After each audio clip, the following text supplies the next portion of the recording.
السلام علیکم ورحمت الله وبرکاتو. د سیاسي او ټولنیز روانو چارو ګروپ قدرمنو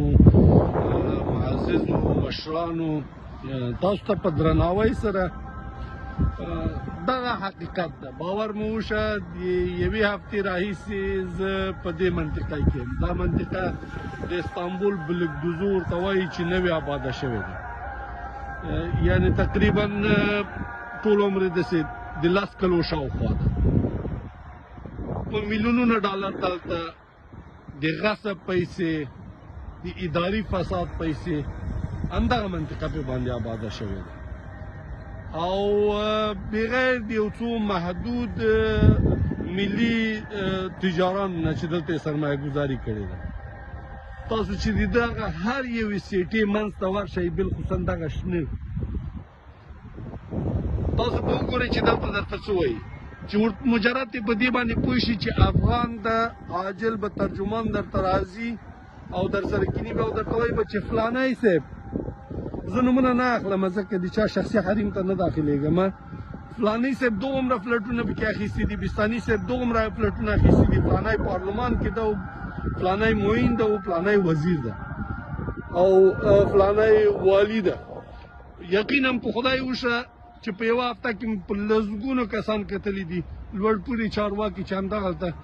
په سرمایه ښه کولو باندې مصروفه دي. د دې پر عوض چې پردي ملکونه په میلیونونو ډالرو باندې آبادوو، ای کاش همدغه غلا سوې پیسې په خپل هیواد کې مصرف کړې وي. د هغې ورځې په امید چې د ترکیې حکومت هم د دوی شتمنۍ دلته کنګال کړي او بیرته هیواد ته ستنې کړي، که دا همت ترکان وکړي د افغانانو مظلوم افغانانو سره. دا مخامخ دره چې ویني، باور مو په خدای اوسه چې هره ویله یې په میلیون ډالر ده، تر 3 میلیونه ډالر پورې هم د همدغه لاندې د سیند غاړه ده، تر 3 میلیونه ډالر پورې هم یو ویله اخیستې ده سره. او بس نه د افغانانو په جوړولو کې دي همدغه اوس درګر، که د چا یعنی شخصي حریم خبره نه وای، که زه دغه پراپرټي ته ورشم، زه به دغلته تاسو ته وروره جانه 3-4 کسان، داسې کسان چې لوړ پوړي چارواکي او د فساد دوسیې لا اوس هم په څرنوالۍ کې پرتې. خدای پاک دې وکړي چې امید خو ډېر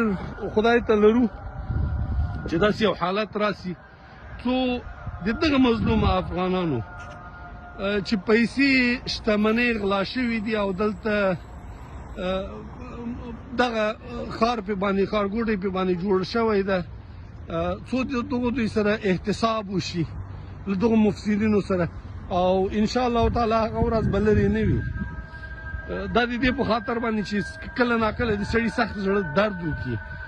ولو که په خارج کې اوسېږو، له هیواد نه لرې یو، مجبوریتونه دي، خو زړه مو په هیواد سره تړلی ده. په هیواد مو تر هر چا زړه ډېر دردېږي، او تر هر چا هغه څوک د خپل هیواد په قدر باندې پیدا شي چې هغه مسافر وي، له هیواده شړل شوی وي، تبعیض شوی وي، او حالاتو ناخوالو دې ته مجبوره کړی وي چې خپل هیواد پرېږدي. والسلام علیکم ورحمت الله وبرکاتو.